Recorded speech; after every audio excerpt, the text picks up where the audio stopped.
Hey, morning folks, Jamain here, hope you're well. It's about 7 a.m. on a beautiful Wednesday morning. I'm here out for a nice long walk, long before work's about to start. I'm working from home today and just thought I'd shoot a quick video for you on paternity leave. Now, paternity leave, the amount of time a father has off when their child arrives. And it's something where in the UK, shooting from the UK here, we currently have about 2 weeks offered by many employers. I think it's quite based on quite outdated policies, and what we're seeing, and what we've seen in the last year or so, is a few employers have decided to increase the amount of paternity leave available to fathers, I think for up to 13 weeks. And you're also seeing something called shared paternity leave, whereby mothers and fathers are able to share the amount of leave they have.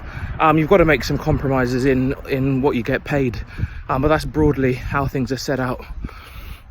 And I just want to kind of briefly share my view on actually whether or not the amount of time you receive is actually going to be enough, and just some ideas on what you might want to try and put in place just to make the whole transition to parenthood a little bit easier. So in my instance, I think 2 weeks frankly is nowhere near enough.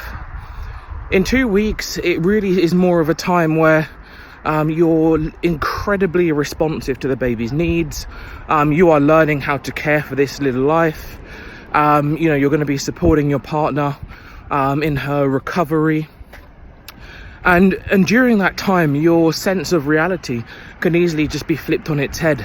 And it might take you 2 weeks just to start getting used to yourself again.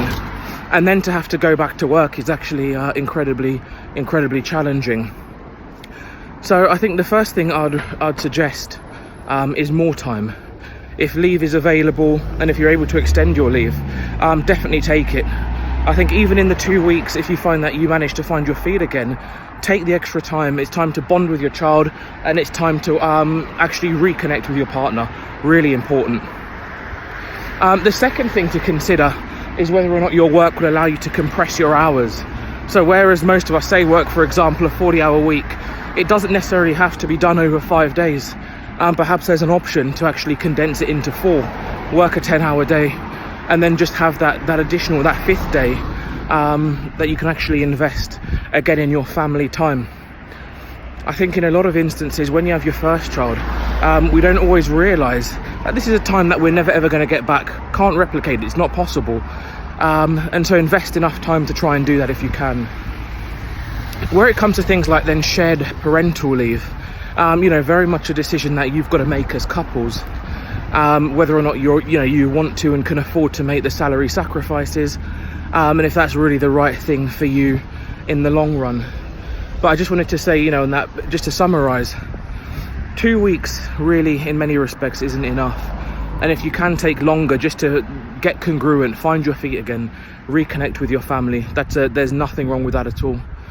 Where options to compress your working days may exist, it might be something that you want to look into. It just really gives you more time to actually enjoy with your family and have some personal bonding time.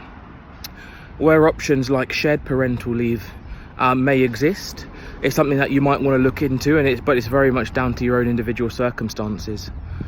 And I think those are really the kind of 3 major parts of parental leave that we consider over here, and that I definitely suggest are worth thinking about early, because ultimately you are making a decision about the life you want to live with your child, and a big part of that life is the time that you've got with them, and it's time that you're never ever going to get back. So take the time, think about it early, don't let it creep up on you. Think about it early, speak to your employers early, give them that respect, and try and set yourself up for the kind of life that you want to live with your child. All right, cool, that's me. Have a good day. Bye. Hey folks, we hope you've enjoyed this video and took some really great ideas to help you on your journey through life. We'd really love to hear from you, so leave us a comment, and if you want to continue on the journey with us, then subscribe to our channel.